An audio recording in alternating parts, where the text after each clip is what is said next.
ওই লোকটা আমার জীবনটা নষ্ট করে দিচ্ছে।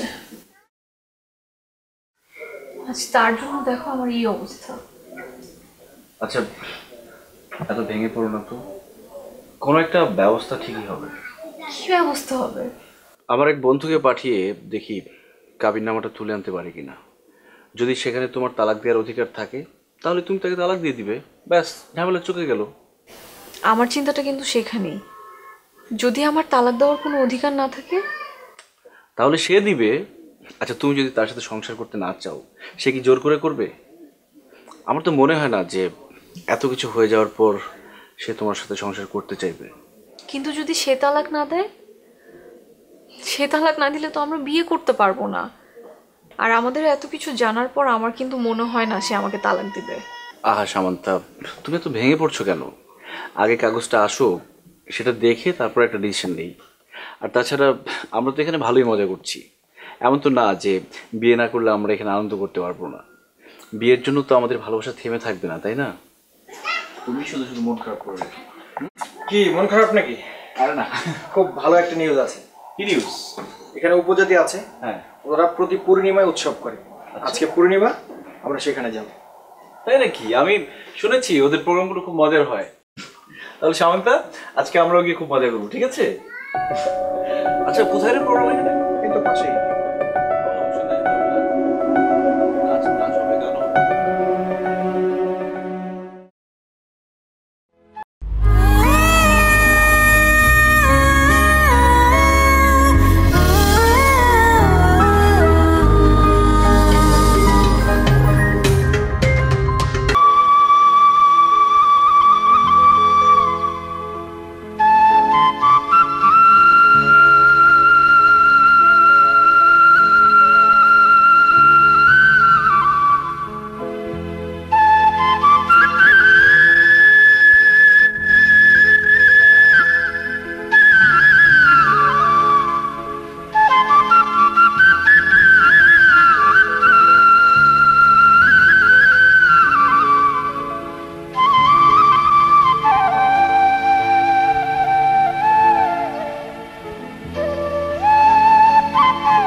আপনার শরীর এখন কেমন? আমার শরীর তো এখন ভালোই আছে, কিন্তু টেনশনে একেবারে শেষ হয়ে যাচ্ছি। মেয়েটার এখনো কোনো খোঁজ পেলাম না। খোঁজ পেয়ে যাবেন, স্যার তো লোকজন লাগিয়েছেন। কিন্তু আমি ভাবছি অন্য কথা। কি কথা? স্যার এত খোঁজ করে আপনার মেয়েকে খুঁজে পেলেন ঠিকই, কিন্তু সে যদি আসতে রাজি না হয় তাহলে তো সমস্যা হয়ে যাবে। সেজন্যই তো আমি সুমনকে পাঠাতে চেয়েছিলাম, কিন্তু সবাই মিলে না করলো। সুমন না গিয়ে ভালো করেছে। সে গেলে রাগের মাথায় কি না কি করে ফেলতো, আপনি একটা সমস্যা পড়ে যেতেন। ওরা যখন বান্দরবনেই আছে, আমার মনে হয় আপনি চলে যান। আমি কি করে যাব? আমার অফিসে অডিট চলছে। তাছাড়া ওরা কোথায় আছে সেটা নিশ্চিত না। জামাই যদি ওর সঠিক খোঁজটা পেয়ে যায় তাহলে না হয় যাওয়া যাবে। তবে আমার মনে হয় সামান্তা যখন রুবায়েতের বিবাহিত স্ত্রী, আমার চাইতে রুবাইতের যাওয়াটাই ভালো হবে। জোর করে আনতে হলে ওই জোর করতে পারবে। তা পারবে, অনেক টাকা আছে, টাকা খরচ করলে অনেক সমস্যারই সমাধান করা যায়। আপনার মেয়েটা বোকা, বুঝলো না। আসি।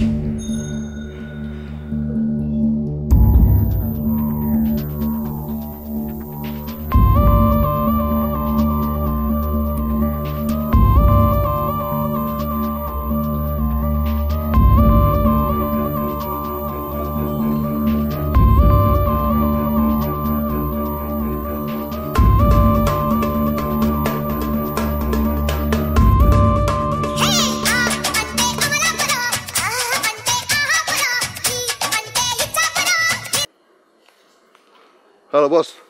একটু বলো, কোনো খবর আছে? বর্ধমানের সব হোটেলে খোঁজ নিচ্ছি, কিন্তু কেউ ওদের খবর দিতে পারছে না। কিন্তু তুমি তো বলেছিলে যে ফোনটা বান্দরবনেই ছিল। আমি যার মাধ্যমে তথ্য পেয়েছি তারপর আস্থা রাখা যায়।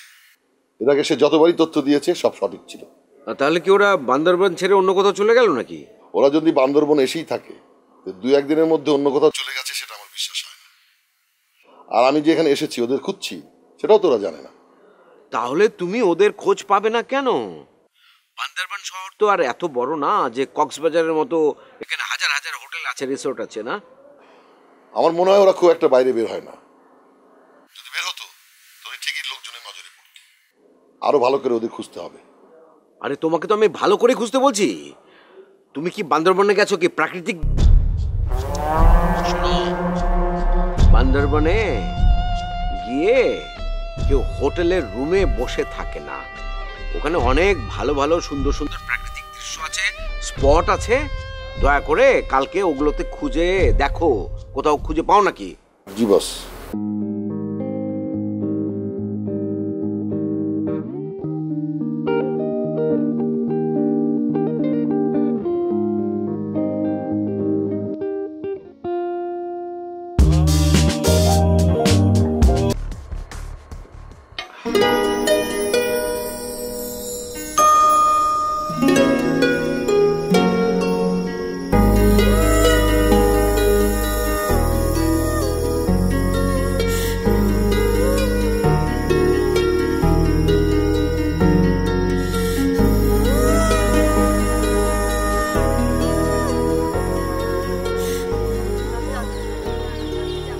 এই রুমা, তোর আর কোনো কাজ নেই? তুই সারাক্ষণ স্ত্রীর পাশে বসে এরকম গুজু গুজু করছিস কেন, কি সমস্যা? না? সমস্যা আছে না?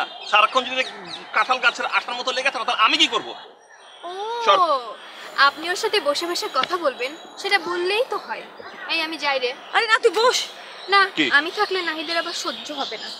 তোরা কথা বল, তুই যা। আচ্ছা হ্যাঁ। তুমি এসেছো ভালো কথা, ওকে বিদায় করলে কেন? না, আমি তোমার সাথে কথা বলবো, কারণ ও কেন আমাদের মাঝখানে বসে থাকবে?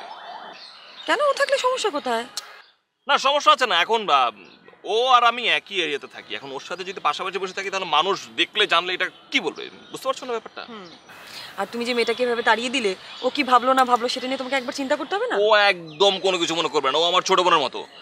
আর মানে আমরা পাশাপাশি থাকি, আর এখানে তো আর বেশিক্ষণ থাকছি না। All together it's okay. থাকছি না মানে? কোথাও ঘুরতে যাবো, কোথায়? যেই দিকে দুই চোখ যায়। না, এই সমস্ত হেয়ালি কথা তো আমি শুনবো না। আমাকে আজকে বাড়িতে আর্লি ফিরতে হবে, কারণ দেরি করে গেলে মা দুশ্চিন্তা করে। ও আচ্ছা, আমার সাথে ঘুরতে গেলে তো বাসায় যেতে দেরি হয়ে যাচ্ছে। তুমি যে এখন রুমার সাথে বসে বসে কথা বলছিলে, তখন কি বাসায় যেতে দেরি হয় না তোমার? আচ্ছা, আমি না একটা বিষয় বুঝলাম না, তুমি হুট করে এসে বলছো চলো, তো মানে যাবোটা কোথায়? আমরা রিক্সা দিয়ে ঘুরে বেড়াবো। একটু আগে বলছিলে যে রুমার সাথে বসে কথা বললে কেউ দেখে ফেললে সমস্যা হবে, আর আমাকে নিজে রিক্সায় ঘুরবে, আমার বাড়ির লোকজন দেখলে সমস্যা হবে না? ওকে ফাইন, আমরা রিক্সা দিয়ে ঘুরবো না। চলো আমরা কোথাও কোনো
কিরে মা, পড়ছিস? বাবা তুমি? আরে না, বসো। সুমনকে তো বান্দরবন পাঠানোর জন্য এনেছি। বান্দরবন তো পাঠানো হলো না, ওকে কি কাল আবার দিয়ে আসবি? কোর্সও তো এখনো শেষ হয়। বাবা তুমি যদি বলো তাহলে আমি ওকে দিয়ে আসবো। হ্যাঁ, চিকিৎসারও তো দরকার আছে, কিন্তু ওরা প্রতি মাসে অনেকগুলি টাকা নেয়। আচ্ছা, তোর কি মনে হয় ওর কি কোনো উন্নতি হয়েছে? কিছুটা উন্নতি তো হয়েইছে। হ্যাঁ, তা হয়েছে, তবে আমার মনে হয় আর কয়েকটা দিন দেখি। দেখতে পারো। সুমনটাকে নিয়ে আমি অনেক চিন্তায় আছি। আমাকে খুব কষ্ট দিল। খুব ভালো ছাত্র ছিল, কিন্তু নষ্ট হয়ে গেল। তোর 3 বোনের মধ্যে সামান্তাকে নিয়ে আমি অনেক আশাবাদী ছিলাম, অনেক কিছু আশা করেছিলাম, কিন্তু বাবা মায়ের আশা ভঙ্গ করল। বাবা মায়ের আশা ভঙ্গ করাটা ভালো না। আমি জানি না আমি এখন কী করবো, ভেবে পাচ্ছি না কী করবো। আচ্ছা মা, তুই সুমনকে একটু ভালো করে বুঝিয়ে বলিস, অন্ততপক্ষে বাবা মার সম্মানের দিকে তাকিয়ে ও যেন আর ওই পথে না যায়।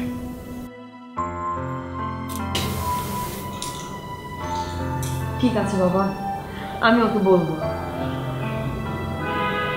তোর উপরে আমার বিশ্বাস আছে, এখন তুই তো আমার একমাত্র ভরসা। ওরা তো আমাকে নিয়ে ভাবলো না, আমাকে বিশ্বাস করবে না।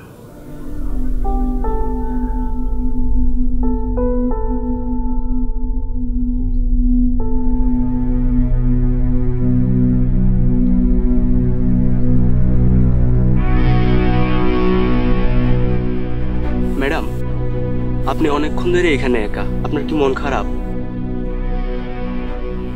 কই না তো। ও, আমি তো আরো মনে করছিলাম বাসার জন্য আপনার মন খারাপ। না, কিন্তু হ্যাঁ, বাবা মা, ভাই বোন, বড় আপু সবার জন্য একটু খারাপ লাগছে। আপনারা কয় ভাই বোন? আমরা 3 বোন 1 ভাই। ভাই কি ছোট? না, ভাই আমার বড়। কি করে? দেশের বাইরে থাকে। ও, নইলে বলতাম সবাই নিয়ে চলে আসতে, সবাই মিলে ঘুরলে অনেক মজা পাইতেন। ম্যাডাম, আপনারা কি খাবেন? নোমান ভাই জিজ্ঞেস করে যেতে বলছে। তোমার যা ইচ্ছে তুমি নিয়ে আসো, শুধু খাবারে একটু ঝালটা কম দিও। ও, বুঝতে পারছি, আপনারা ঝাল কম খান। হ্যাঁ ঠিক আছে, আজকে মরিচই দিমু না, দিমু আর কি একেবারে কম। আচ্ছা, লোটা মাছ আনুন নি। তোমার যা খুশি তুমি নিয়ে আসো। আচ্ছা।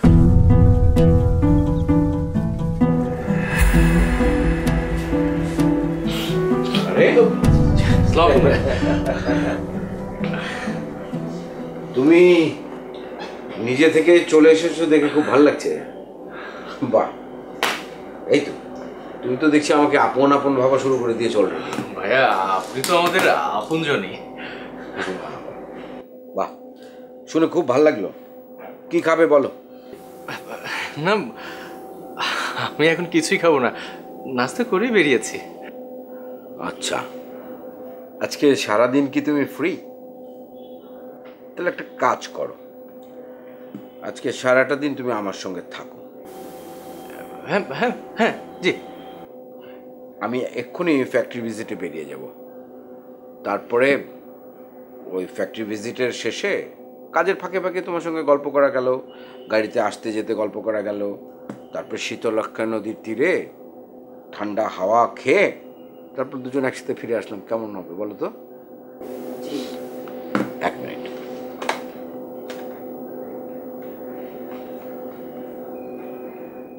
ম্যানেজার সাহেব, একটু আসুন তো। বাহ, তুমি থাকলে সময়টা আজকে খুব ভালো কাটবে। জি ভাই। স্যার, আসসালামু আলাইকুম চাচা। ওয়ালাইকুম আসসালাম। তুমি কখন আসলে? এই তো এলাম। আচ্ছা। ম্যানেজার সাহেব। জি স্যার। আমি সুমনকে নিয়ে ফ্যাক্টরি ভিজিটে যাচ্ছি। আপনার যার দরকার নেই, যে ফাইলপত্রগুলো আছে সমস্ত আপনি গাড়িতে তুলে দেওয়ার ব্যবস্থা করেন। ঠিক আছে।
করছিলি তুই? কিছু না তো। মিথ্যা কথা বলবি না। আমি দেখলাম ওই ছেলেটার সাথে ইশারায় কথা বলছিলি না তুই? আমি কেন ইশারা করব? বেয়াদব কোথাকার, মিথ্যা কথা বলবি না। আমি নিজ চোখে দেখেছি। কত বড় সাহস! একজন তো মিথ্যা বলে বলে জাহান্নামে গেছে। কি আর হবে? এ বাসার সবার তো মনে একেবারে বসন্ত বইছে। উনি এক ছেলের সাথে ইশারা ইঙ্গিতে কথা বলা শুরু করে দিয়েছে। আর করবেন না কেন? সামনের গরু যেদিকে যায় পেছনের গরু তো সেদিকেই যাবে। এই কি হয়েছে? বিশ্বাস করবো আমি কিচ্ছু করিনি। আবার মিথ্যা কথা বলছিস? আমি নিজের চোখে দেখলাম। চিন্তা করে দেখ, একজন তো আমাদের চুনকালি দিয়ে চলে গেল, আর ইনিও তার সঙ্গে একেবারে যোগ্য ছোট বোন হয়েছে। এই মিথ্যে কথা বলছিস কেন? কি হয়েছে? বিশ্বাস করবো আমি ওদেরকে চিনি না। আচ্ছা শোন, তুই এখানে দাঁড়িয়ে আছিস কেন? যা ঘরে যা, আর যেন কখনো বারান্দা ঘরে ঘরে করতে না দেখি। যা।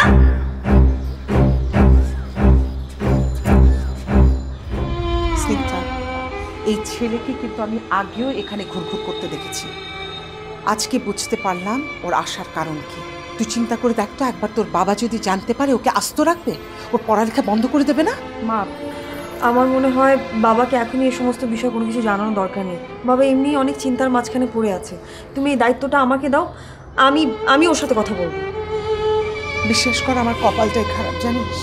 একটা ছেলে নষ্ট হয়ে গেল, আরেকটা মেয়ে মুখে চুনকালি দিল, আর ইনিও সেই পথে যাচ্ছে। আমি বুঝি না, তুই তো এরকম না। বুঝলাম না, ওরা কি একটা বার বাবা মার সম্মানের কথা চিন্তা করবে না?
আমি আজকের পর থেকে তোমার সাথে কখনো দেখা করবো না। এভাবে না খেয়ে থাকলেও তো আপনি অসুস্থ হয়ে পড়বেন। একটা জিনিস মাথায় রাখো, আমাদের কিন্তু এখন বিয়ে হয়নি। সো আমাকে বলবি তো যে তোরা বিয়েটা করিসনি, তাহলে একটা হুজুর ধরিয়ে এনে বিয়েটা পড়িয়ে দিলি তো ঝামেলাটা শেষ হয়ে যেত।